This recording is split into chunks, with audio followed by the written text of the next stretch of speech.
California. They could certainly use that help, as officials announced last night that they have arrested a man accused of setting the destructive Clayton fire raging in Lake County. The arrest of Damon Anthony Paschilk, age 40, of Clear Lake. Earlier today, CAL FIRE investigators, along with Lake County Sheriff's detectives, with the assistance of the Lake County District Attorney's Office, were able to arrest Mr. Paschilk on 17 counts of arson.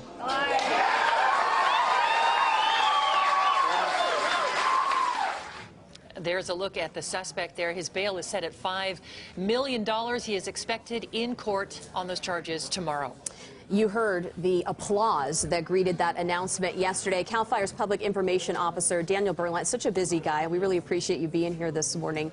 We were talking, there's several charges against the suspect. We know this is an ongoing case. There's not a lot you can say, but when you hear the community react like that, it must be very gratifying for you as well when you can actually track down the cause of a fire like this. Absolutely. You know, it was a very rough day for us on Sunday with so much destruction in that community. But for us to be able to not only catch but arrest the person that we believe started this fire, it is somewhat of a victory. And there was mixed emotion last night from residents. Obviously anger, you know, knowing that this fire could have been prevented. But as you heard, there was cheering. They are happy that this person is off the streets. Remember, this is not just, we don't believe he just started the Clayton fire, but 16 other fires. And while most of those were contained relatively quickly, each one of those had the potential to do destruction, do damage, and worst off, people could have died. People could have been injured by these fires. So arson is something we take very seriously, and we're glad that we've been able to arrest him. But now this is just the beginning.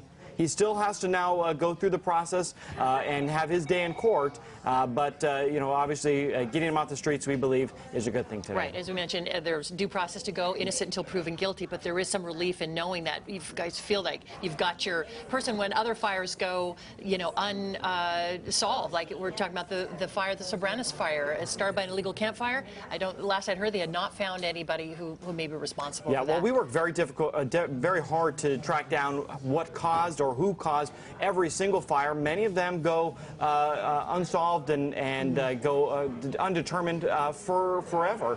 But our investigators have been working very hard. We've had a rash of fires in Lake County, so this was not the first fire. Now, last year's major fires, the Rocky Fire, the Valley Fire, we determined that those were unrelated. We had already determined what those causes were, but still, who knows what would have happened in the future if this arrest hadn't been made. And these poor people in this hard-hit area, I mean, it's amazing when you look at the map and see all these fires are right up against each other, the ones that occurred last year and the current fire. Are you seeing any differences, you've been doing this a long time, in the way these fires seem to just grow explosively now? Yeah, absolutely. This is now really year 2 of what's become the new normal in fires. The drought conditions are absolutely playing a huge factor in our wildfires. They're burning hotter, they're burning more intense. The Rocky Fire, the Valley Fire, they burnt at speeds that were unprecedented. Now, while this fire has remained relatively small in size, we saw how quickly the weather changed. The wind shifted, and that's all it took. With the dry grass, it burned right up into Lower Lake, and obviously now we know just how much damage was done. And as of early this morning, you guys have made significant progress overnight. It's now 20% contained, 4,000 acres in size, with thousands of people really evacuated, and a lot of help coming in. And I'm going to take advantage of Laura here, and you know, any foreseeable help from the weather this week. Yeah, I mean, unfortunately, I know that you guys even track the humidity levels, and the lower that is, that also plays into the fire weather. Yeah, absolutely. You know, temperatures are slowly starting to go down, as you showed earlier. Triple digits, though, yesterday in that area. But right around in the Lower Lake area, we often see really erratic winds that are hard to track. Right. So a lot of times the weather stations will show not a lot of wind, when in reality, right there in Lower Lake or around the outer edges, we do get gusty winds. And when I was out there yesterday,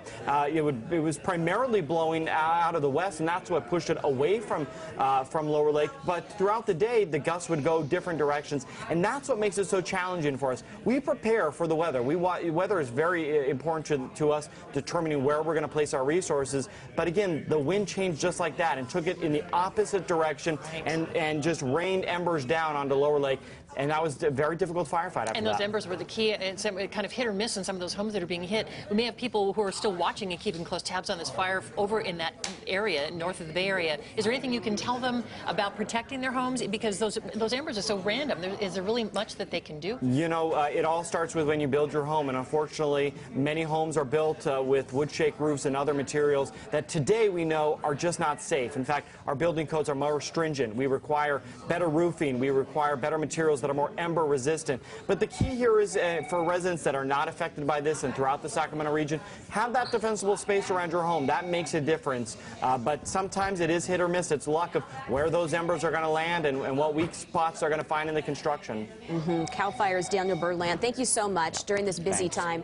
Does a great job keeping the community informed, and we appreciate you being here today. The phones have been ringing off the hook. Yep. The whole time you've been talking, and I think it really hits home for people, these fires and how many people they affect. And this is a long healing process. They have been through a lot over the past year, so hopefully we can raise some good money for them. They have, and you know, every little bit helps too while we're on that note.